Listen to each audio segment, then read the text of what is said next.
In 3 decades of covering aviation disasters, never have I seen an investigation so badly bungled, nor data so poorly utilized than with the disappearance of Flight MH370. I'm Dr. Bob Arnot. I've been reporting on aviation accidents for CBS, NBC, Fox, and CNN, from Air France 447 and the Concorde to the JFK Jr. tragic accident. I'm also a pilot who follows aviation safety closely and has logged 12,000 flight hours, from high-performance jet fighters to my own Cheyenne II. Now, let's have a look at what went wrong with this, the most fascinating, spellbinding disaster in the history of aviation, Malaysian 370. Number 1, pre-flight.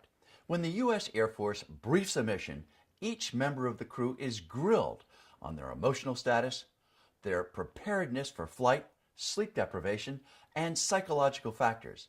I participated in these as an embedded correspondent for NBC News.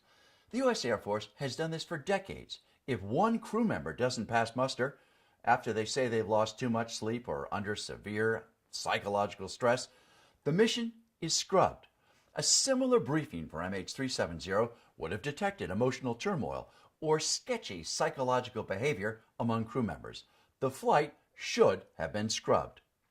Number 2, cockpit security. Photos of the co-pilot with passengers in the cockpit on an earlier Malaysian flight point to a track record of poor cockpit security by the airline. Breaching the cockpit would have been easy for hijackers. Although most experts assume that the co-pilot or pilot sabotaged the flight, the use of the flight management computer can be learned in less than an hour by an amateur. A hijacker could easily have entered waypoints into the new flight plan with the press of a button. They would change the airplane's course. Although the crew and passengers are accounted for, the cargo hold is pressurized and heated and has ready access to the main cabin. There's been little talk about hijackers hiding in the hold. Malaysia also has refused to release the cargo manifest. One scenario, not yet mentioned, is theft. The plane could have landed at sea and gold, cash, or diamonds been offloaded. Sure, this seems awfully far-fetched, but every plausible scenario should be thoroughly investigated, and the Malaysians should release the cargo manifest to dispel these rumors. 3. Military coordination. On 9/11, the hijacked aircraft turned off their transponders and then made a dramatic turn towards their targets. MH370's equally dramatic turn off course and back towards Malaysia was a signature 9/11 move. Should have been recognized by flight controllers. It would be worldwide.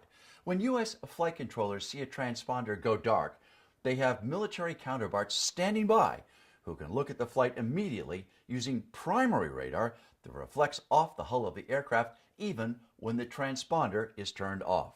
The irony is that the initial planning for 9/11 was conducted in Malaysia. They should have known. The Petronas Towers are considered the #1 target in the Far East for terrorists with aircraft, as the tallest buildings in the world until 2004. Now, what happened? There was no coordination between air traffic control and the military. Imagine if there had been passengers waiting in the ocean for rescue. The delay was just inexcusable. 4. Flight scramble. Malaysia had F-18 and F-5 fighters on alert. Standard procedure was to launch and investigate primary targets which could not be identified. The radar crews watched the airplane dive to 5,000 feet using maneuvers described as those used in a jet fighter to avoid the radar, but still failed to scramble their jets. They also failed to alert neighboring countries to follow the aircraft after it left Malaysian airspace. 5. Hiding the data. For 3 days, the Malaysian military hid their flight radar data. For 10 days, the Thai military hid their data. The U.S. government, FBI, and NTSB all complained about access to the data. Seeing that data could have helped locate the plane weeks earlier, since they could have calculated the final trajectory and flight path and speeds of the aircraft as it headed south. The search could have started off of Australia when the black box batteries were still fresh. 6. Not making the radar traces public. Overlaying the Malaysian radar traces onto aviation charts would quickly show whether the plane had been programmed to follow specific waypoints. This would immediately have shown whether this was sabotage and not a fire or electrical emergency. These waypoints had to be loaded into the aircraft flight management system. This could have been done on the ground or early in the flight by programming them all into the flight management system backup flight plan. Now, to change course and to go to the new waypoints, all that you would have to do is take 10 seconds. The pilot, co-pilot, or hijacker would select that flight plan, press execute on the FMC, then press LNAV on the autopilot. To be clear, waypoints are like signposts in the sky with names like BOSOX or Lickit. 7. Failure to share the Inmarsat pings data. MH370's engines continued to make contact with the Inmar satellite 3F1. Inmarsat had ping data from the aircraft, which was eventually used to establish the search area. Inmarsat spent nearly a week looking at the data rather than sharing it with the NSA, the NTSB, or others with much more substantive computing and data solving capabilities. This was, after all, 19th century physics. Not that complicated. The search could have begun weeks earlier for the black boxes. Inmarsat should still release their data and show their calculations. 8. A failure to imagine. CNN's epic coverage helped to advance the investigation, but pundits and aviation experts cautioned against speculation. Well, they were wrong, dead wrong. Developing theories quickly was vital to the investigation. Like 9/11, authorities failed to imagine what could have happened and then failed to act. Clearly, the person planning MH370's demise was far more clever than anyone chasing them and spent the time and effort to find the deepest, most remote part of the Indian Ocean and then ditched the airplane with barely a trace. Weeks were wasted looking for debris when the aircraft most likely sank in one or two pieces. The pilot was smart enough to realize that smashing into the ocean at high speed would leave an enormous debris field, where landing on the ocean would leave virtually none.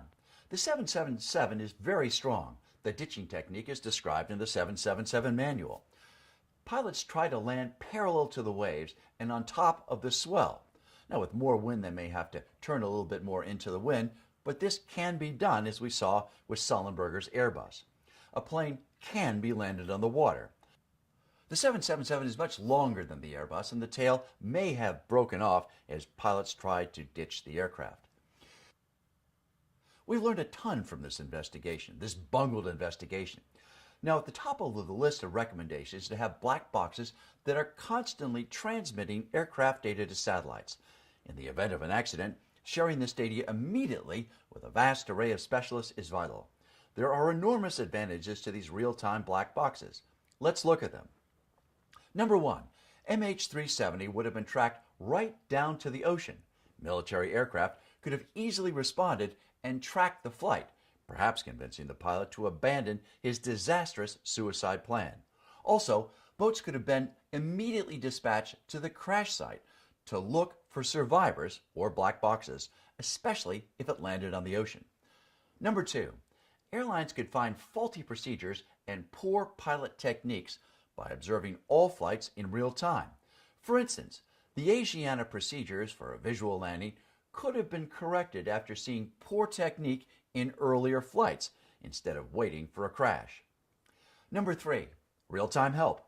Even Air France 447 might have benefited if aviation experts at company headquarters could have told them the aircraft was in a stall, and then the co-pilot could have released his back pressure on the stick, perhaps preventing the crash.